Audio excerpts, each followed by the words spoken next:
Okay, hey, welcome back. What we have here is this is where my hose bib comes out, and I thought it was going into solid material inside the wall there when I mounted it, but it wasn't, and it worked itself loose. So we had to come up with an idea on how to fix it. And what we're going to do is I've already found a stud here and a stud over there.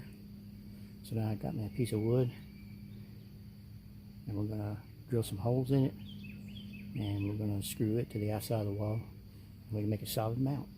So let's see what happens. Now, the tools that you'll need to fix this hose bib: one is a drill with a hole saw,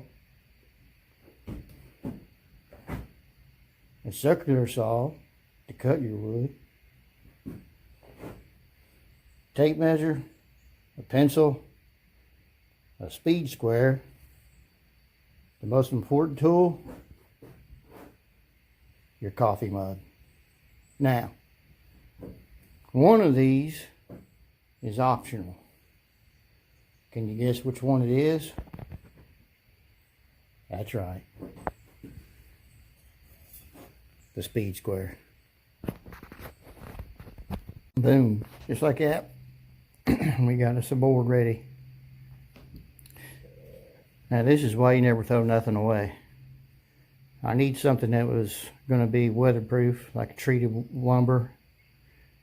But I wanted it fairly thin, because we got some ideas down the road for the outside of the trailer.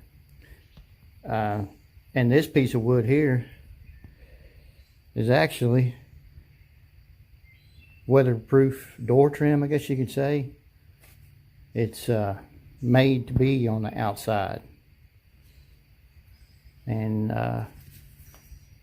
you don't have to treat it or anything because of the kind of material that it's already made from. I'm trying to show you here. You can kind of see in there.